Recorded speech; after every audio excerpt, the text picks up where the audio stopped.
गांव और शहर की बहू की रोटी। माँ, मेरे पराठे ले आओ जल्दी से, ऑफिस के लिए लेट हो रहा हूँ।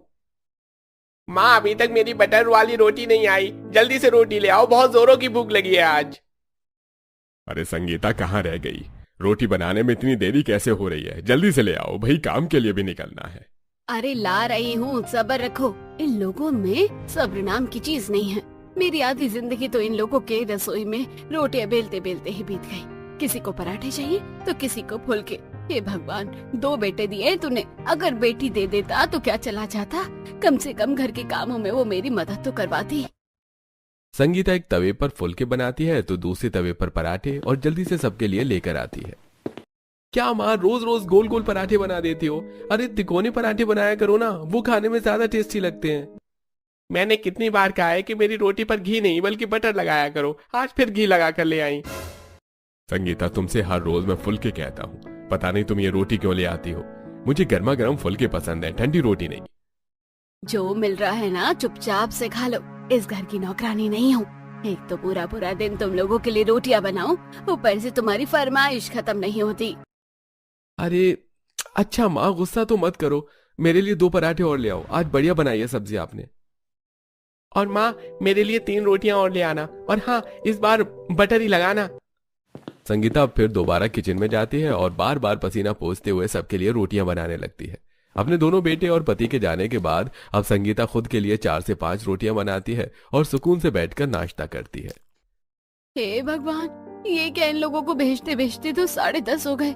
कुछ देर में अब ये लोग दोपहर का खाना खाने के लिए आ जाएंगे। आधे से ज्यादा दिन तो इन लोगों के लिए रोटियां बनाते हुए ही निकल जाता है। मेरा पता नहीं कब रोटियां बनाने से मुझे छुटकारा मिलेगा। संगीता जल्दी से नाश्ता कर कर थोड़ा बहुत घर का काम निपटाती है और दोबारा किचन में आकर बड़ी सी परात में ढेर सारा आटा निकाल कर उसे गूंथने लगती है। संगीता के हाथों में अब इतनी जान नहीं थी कि वो तेजी से आटा गूंथ सके। आटा गूंथते गूंथते अब संगीता के हाथों में भी दर्द होने लगता है। अगर मेरी भी एक बेटी होती तो कितना सही रहता। मैं तो उससे घर के कुछ भी काम नहीं करवाती, सिर्फ रोटियां ही बनवाती। कितनी मदद हो जाती मेरी। एक तरफ जहां संगीता रसोई में आटा गूंथ रही थी तो वहीं दूसरी तरफ संगीता के पड़ोस में रहने वाली अनीता हाथों में मिठाई का डिब्बा लिए संगीता के घर आती है। संगीता बहन, ओ संगीता बहन, कहाँ हो? जल्दी से बाहर आओ। अरे संगीता बहन कहाँ रह गई? लगता है रसोई में ही होगी।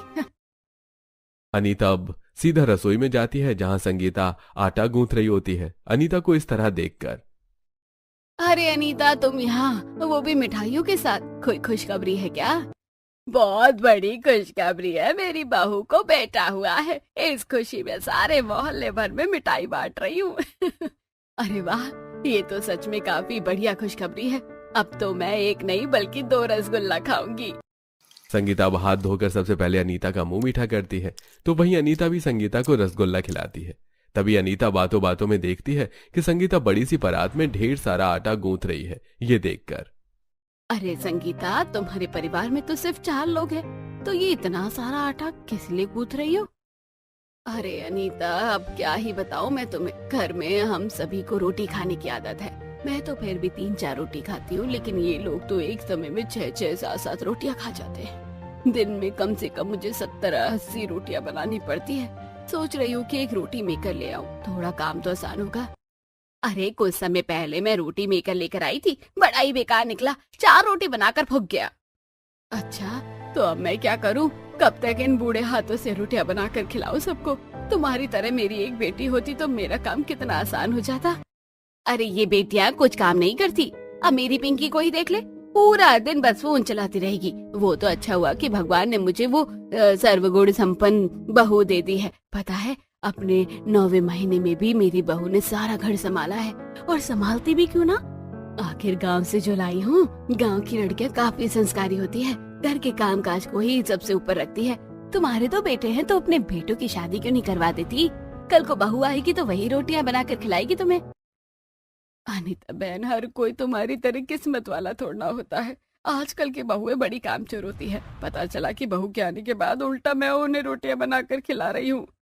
अरे हर कोई एक जैसा नहीं होता। एक काम करो, तुम अपने बड़े बेटे के लिए गांव की लड़की ले आओ। अगर अच्छी निकल गई तो दूसरी के लिए भी ले आना, वरना शहर की लड़कियां तो है ही। मेरे पास 1-2 गांव की लड़कियों के रिश्ते भी है। कहो तो तुम्हें दिखा दूं। थोड़ी देर में दोपहर का खाना खाने के लिए तीनों आ जाते हैं, जिनके लिए ढेर सारी रोटियां संगीता बनाती है।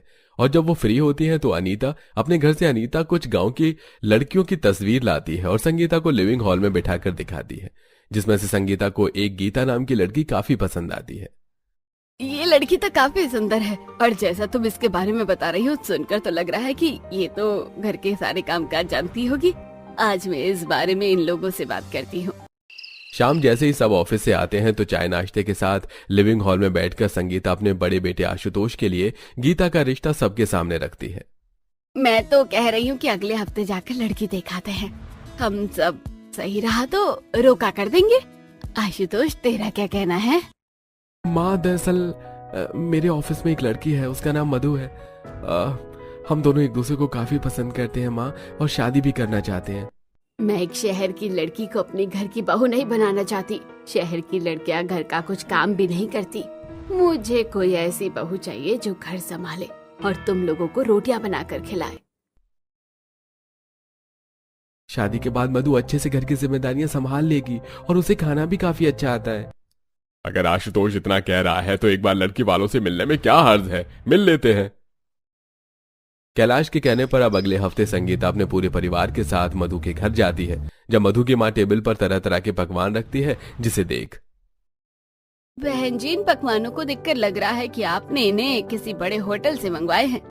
नहीं नहीं, ये तो मेरी बेटी मधु ने बनाए हैं। बहुत अच्छा खाना बनाती है। सब्जी चावल तो हर कोई बना लेता है, लेकिन बात तो रोटी की है। गोल गोल रोटी बना लेती हो या सब्जी चावल ही बना पाती हो? मैं गोल रोटी भी बना लेती हूँ और काफी अच्छी बनाती हूँ। सभी को मधु काफी पसंद आती है, जिसके चलते संगीता को अब न चाहते हुए भी रिश्ते के लिए हाँ करना पड़ता है। घर आने के बाद कमरे में बैठकर संगीता कैलाश से कहती है, सुनिए जी, आशुतोष तो अपनी मर्जी से शहर की लड़की से शादी कर रहा है, इसलिए मैं सोच रही थी कि अगर तरुण की शादी मेरी पसंद की गांव की लड़की से करवा दे तो। एक बार तरुण से बात करते हैं, कहीं ऐसा ना हो कि उसने भी कोई पसंद करके रखी हो पहले से। संगीता और कैलाश इस बारे में तरुण से बात करते हैं। तरुण को शादी से कोई ऐतराज नहीं था और वो हाँ कर देता है, और अब एक साथ ही संगीता की शहरी और गांव की बहू शादी कर लाती है। दोनों का गृह प्रवेश होता है और आज दोनों का ही उनके ससुराल में पहला दिन होता है। माँ जी, आप आटा गूंथ रही है? लाइए मैं गूंथ लेती हूँ। नहीं बहू, आज तो तुम्हारा पहला दिन है। पहली रसोई की रस्म कल होगी। मेरे गांव वाली बहू कितनी समझदार है, अपनी सास को काम करता देख कैसे मदद करने आ गई। अरे गांव की लड़कियां की तो बात ही अलग होती है। संगीता पहले दिन ही अपने गांव और शहर वाली बहू में कंपैरिजन करना शुरू कर देती है। थोड़ी देर में नाश्ता बनता है और पूरा परिवार नाश्ता करता है। नाश्ते में सब्जियां और आशुतोष के सामने पराठे 7, देवर के सामने 7 बटर रोटी, ससुर के आगे 7 फुलके और बाकी डलिया में ढेर सारी रोटियां लगी थी, जिसे देख मधु गीता दोनों हैरान हो जाती हैं, लेकिन वो किसी से कुछ नहीं कहती। तो वहीं दोपहर का खाना जोड़ने में जब दोनों बहुएं संगीता की मदद करती हैं, दोनों बहुएं देखती हैं कि दोपहर के खाने में भी रोटियां पराठे बने हैं। ये लोग सुबह नाश्ते में भी रोटी पराठे खा रहे हैं और अब फिर खाने में भी रोटी। मेरा तो चावल खाने का मन कर रहा है। क्या पता माँ जी रात के खाने में चावल बना दे। दोपहर में खाना खाने के बाद जब रात के खाने की बारी आती है तो उसमें भी संगीता सबके लिए रोटी पराठे वगैरह ही बनाती है, जिसे खाने के बाद अब दोनों बहुएं किचन में बात करती हैं। सुबह से रात हो गई लेकिन माँ जी ने एक भी बार चावल नहीं बनाए। मुझे तो रोटी खानी पसंद ही नहीं है इतना। अरे क्या खुसर पुसर चल रही है दोनों देवरानी जेठानी में? माँ जी, वो हम दोनों सुबह से देख रहे हैं कि नाश्ते से लेकर रात के खाने में सब्जी और रोटी ही बन रही है। क्या घर में चावल नहीं बनते? तेरे ससुर और इन लोगों को रोटी खाने की आदत है। पहले तो मैं चावल भी बनाती थी, लेकिन इन्हें देख देख कर मुझे भी रोटी खाने की आदत लग गई। तीनों वक्त हमारे घर में रोटियां ही बनती है, चावल तो कभी कभार ही बनते हैं। और तुम दोनों को भी अपनी रसोई की रस्म में बढ़िया बढ़िया रोटी बनानी है। अपनी गीता बहू से तो मुझे पूरी उम्मीद है, क्योंकि वो गांव से जो है अच्छी ही बनाएगी। लेकिन मधु बहू, जरा तुम ध्यान रखना। वैसे कल मधु की पहली रसोई की रस्म है और परसों गीता बहू की, जिसका मुझे बेसब्री से इंतजार है। अपने सास की पहली रसोई की रस्म में अच्छी रोटी बनाने की बात को लेकर गीता को कुछ पुराने पल याद आने लगते हैं। जब देखो रोटी खाती रहेगी, लेकिन ये कभी नहीं कहेगी कि उठकर रोटी भी बना लूं। अरे माँ, खाना तो मुझे बनाना आता ही है। आटा भी गूंथ लेती हूँ, सिर्फ रोटी बनाने में ही तो थोड़ी कच्ची पक्की होती हूँ। और अगर नहीं भी सीखा तो कौन सी बड़ी बात है, अपने ससुराल में तो मैं सबको चावल बनाकर ही खिलाऊंगी। भगवान करे तुझे ऐसा ही ससुराल मिले जहाँ तीनों वक्त सब रोटी खाते हो। जब तुझे मेरी बात याद आएगी। मनोरमा ने तो ये बात मजाक में बोली थी, लेकिन अपनी माँ की बात को सच होता देख गीता मनी मन काफी परेशान होती है। क्या हुआ? तुम्हें क्या सोच रही हो? सब ठीक तो है ना? हाँ जेठानी जी, सब ठीक है। मैं तो बस इतना सोच रही थी कि हमारी पहली रसोई की रस्म में मैं ऐसा क्या बनाऊं। अगले दिन उठते ही मधु जल्दी से रसोई में आती है और पहली रसोई की रस्म की तैयारी करने लगती है। कल माँ जी ने मुझे काफी बार ताने दिए, आज मैं भी दिखा दूंगी कि हम शहर की लड़कियां भी कम नहीं। सब्जी में मलाई कोफ्ता, शाही पनीर, मशरूम और मिक्स वेज हो जाएंगे, लेकिन जरूरी चीज तो रोटी है। अब देखना माँ जी, मैं आपको कितनी तरह तरह की रोटियां खिलाती हूँ। मधु सबसे पहले सारी सब्जियां बना लेती है और फिर परात में ढेर सारा आटा गूंथ सबसे पहले गोल और हार्ट शेप की रोटियां बनाती है। कितनी प्यारी प्यारी रोटियां बनी हैं। रोटियां तो काफी सारी बन गई। अब एक काम करती हूँ, गर्मा गर्म पराठे भी बना देती हूँ। पराठे भी मधु सिंपल नहीं बनाती, उसमें भी अपना एक्सपेरिमेंट करते हुए मधु तिकोने, चौकोर और लच्छेदार पराठे बनाती है। आज तो माँ जी को मेरी तारीफ करनी ही पड़ेगी। पराठे और रोटियां के साथ साथ अब मधु बड़ी बड़ी और फूली हुई पूरियां और साथ में भटूरे भी बनाती है। तो वहीं दूसरी तरफ देखो जी, हमारी शहरी बहू अपनी पहली रसोई की रस्म में मैगी सैंडविच से ज्यादा कुछ नहीं बना पाएगी। संगीता जब से बहू आई है उसके पीछे ही पड़ी हो, कुछ ना कुछ बहू बना ही लेगी। कहीं ऐसा ना हो कि तुम्हारी सारी बातें उल्टी हो जाएं। संगीता और कैलाश जैसे ही अब अपने कमरे से निकलकर डाइनिंग टेबल की तरफ जाने लगते हैं तो देखते हैं कि पूरा डाइनिंग टेबल अलग अलग तरह की रोटी, पराठे और पूरियों से भरा हुआ है। ये सब क्या है? इतनी अलग अलग तरह की रोटी, पूरी, पराठे। लगता है ये मेरी गांव वाली गीता बहू ने बनाया है। माँ जी, ये गलत बात है। ये सब मैंने बनाया है और आप इसका क्रेडिट गीता को दे रही हो। वो क्या है ना, अपनी पहली रसोई की रस्म में सिंपल रोटियां तो हर कोई बना लेता है, लेकिन देखिए मैंने कितनी तरह तरह की रोटियां बनाई है। बहू ये तो दिखने में भी सुंदर है और खुशबू भी काफी बढ़िया आ रही है। चलो चलकर खाते हैं। पूरा परिवार खाने के लिए बैठता है तो वहीं गीता जब इतनी तरह की रोटी पराठे देखती है तो मेरी शहरी जेठानी तो बड़ी कमाल की निकली। इतने अलग अलग शेप के पराठे बना दी, मैं तो इसमें से कुछ भी न बना पाऊँ। इतने सालों से रोटियां खा रहा हूँ, लेकिन सच में आज पहली बार रोटी खाने में इतना मजा आ रहा है। इतनी सॉफ्ट और टेस्टी रोटी बनाई है तुमने। मैं तो इनकी फोटो क्लिक करके सोशल मीडिया पर डालूंगा। रोटियों के साथ साथ भाभी ने फूली हुई कितनी प्यारी पूरियां बनाई हैं। अभी तक फूली हुई हैं। आज तो मैं कम से कम 10 पूरियां खाऊंगा। सारा खाना काफी बढ़िया बना है और रोटियां तो लाजवाब है। क्यों संगीता, सही कहा ना मैंने? बढ़िया तो बना है, लेकिन मुझे ये पूरा यकीन है कि मेरी गांव वाली गीता बहू भी इससे बढ़िया रोटी बनाएगी। क्यों गीता बहू, सही कहा ना मैंने? अपनी सास की बात सुनकर गीता को अब एक बार और अपना बीता कल याद आने लगता है। अरे कम बकत, ठीक से रोटियां बेल। हाथों में जान नहीं है क्या? सारी रोटी बेलन पर चिपका दी। स्कूल में डाला तो पढ़ाई छोड़ दी और घर के काम का सोचा तो ठीक से होता नहीं। इस तरह की रोटी बनाकर खिलाएगी क्या अपने ससुराल वालों को? मुश्किल से शादी को 1 महीना रह गया है। अरे माँ, क्यों मेरे सर पर खड़ी हो? बन जाएगी ना रोटियां, सीख लूंगी। अभी नहीं बनानी मुझे रोटी। हे भगवान, काश उस दिन माँ की बात मानकर रोटियां बनाना सीख लेती तो आज ही दिन देखना ना पड़ता। गीता के गले से अपनी जेठानी की बनाई हुई स्वादिष्ट रोटियां पराठे बड़ी मुश्किल से उतरते हैं। ऐसे ही अगले दिन होता है और आज गीता की पहली रसोई की रस्म होती है। गीता पहली रसोई में जाने से पहले सबसे पहले अपनी सास के पास आती है। अरे गीता बहू, तो इस वक्त यहाँ अपनी पहली रसोई की रस्म कब करेगी? माँ जी, इसी सिलसिले में आपसे बात करने आई थी। वो कल से मेरे हाथ में काफी दर्द है, तो मुझे नहीं लगता कि मैं रोटी वहाँ बना पाऊंगी। कोई बात नहीं बहू, जब दर्द ठीक हो जाए तो कर लेना अपनी पहली रसोई की रस्म। माँ जी, सिर्फ रोटी बेलने में ही दिक्कत होगी, बाकी का खाना तो मैं बना लूंगी। तो आप रोटी जेठानी जी से बनवा लीजिए। गीता के कहने पर संगीता मधु से रोटी बनवाती है तो वहीं गीता सब्जी बना रही होती है कि तभी गीता को सब्जियां काटता देखती है। गीता, तुम्हारे तो हाथ में दर्द था ना, तो इतनी तेजी से सब्जियां कैसे काट रही हो?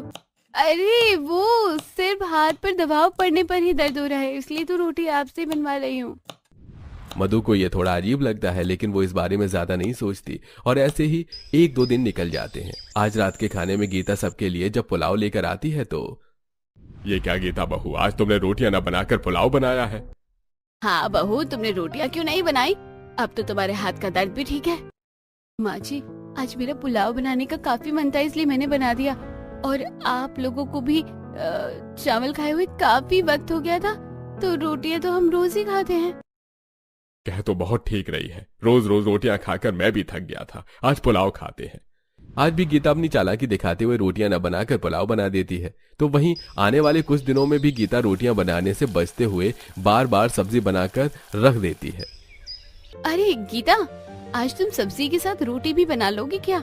मुझे कपड़े धोने थे, हफ्ते भर के कपड़े ढेर सारे जमा हो गए हैं ना। मैं बना तो लेती, लेकिन माँ का सुबह कॉल आया था, उन्होंने कहा था कि दोपहर में कॉल करना, कुछ जरूरी बात करनी है। थोड़ी परेशान लग रही है, तो इसलिए अगर आज की रोटी आप बना लेती तो। मधु भी ये नोटिस करने लगी थी कि गीता घर का सारा काम करती है लेकिन कभी रोटी नहीं बनाती। गीता की बात सुन आज भी मधु ही रोटी बनाती है। वाह भाभी, क्या रोटियां बनाई हैं। आज इस कुरकुरी भिंडी के साथ तो ये गर्मा गर्म रोटियां खाकर मजा ही आ गया। मेरी सेहत को देखते हुए बहू ने आज चुकंदर की रोटियां बनाई है। ये गुलाबी गुलाबी रोटी देखकर तो इन पर प्यार आ रहा है। वैसे गीता बहू, तुम कब रोटियां बनाओगी? हर रोज तो हम मधु बहू के हाथ की रोटी खाते हैं, कभी तुम भी रोटी बना लो। ऐसे गीता बहाना करती रहती है, लेकिन अब शायद गीता का वक्त आ चुका था। मधु का आज किचन में खाना बनाते हुए हाथ जल जाता है, जिसके चलते आज खाने की सारी जिम्मेदारी गीता पर आ जाती है। गीता कई बार रोटी बेलने की कोशिश करती है, लेकिन बार बार रोटी कभी चकले से तो कभी बेलन से चिपक जाती है। हे भगवान, क्या करूं? इस रोटी ने तो सर दर्द कर दिया है मेरा। मैं कहाँ फंस गई? मैं काश माँ की बात मानकर रोटियां बनाना सीख लेती। अरे बहू, रोटी बनी या नहीं? कब से इंतजार कर रहे हैं हम, जल्दी लाओ, भूख लगी है। लगता है आज मेरी पोल सबके सामने खुल जाएगी। गीता जब उस टेढ़ी मेढ़ी रोटी को तवे पर सेकने की कोशिश करती है तो वो भी जल जाती है, और अब गीता को न चाहते हुए भी उन्हीं रोटियों को लेकर बाहर आना पड़ता है, जिसे हाथों में उठाकर गीता, ये तुमने कौन सा नक्शा बनाया है? मुझे तो अफ्रीका का लग रहा है। नहीं भैया, मुझे तो ये ऑस्ट्रेलिया का लग रहा है, लेकिन ये नक्शा थोड़ा जला हुआ नहीं है। गीता बहू, ये सब क्या है? ये तुमने किस तरह की रोटी बनाई है? माँ जी वो, अरे बोलो क्या ये सब? गीता की आंख में आंसू आ जाते हैं और वो संगीता को सच बता देती है कि उसे रोटी बनानी नहीं आती, जिसे सुन। गांव से होकर भी तुम्हें रोटियां बनानी नहीं आती, इसलिए तो तुमने आज तक कभी रोटी नहीं बनाई और मैं खामखा तुम्हारी तारीफ करती थी।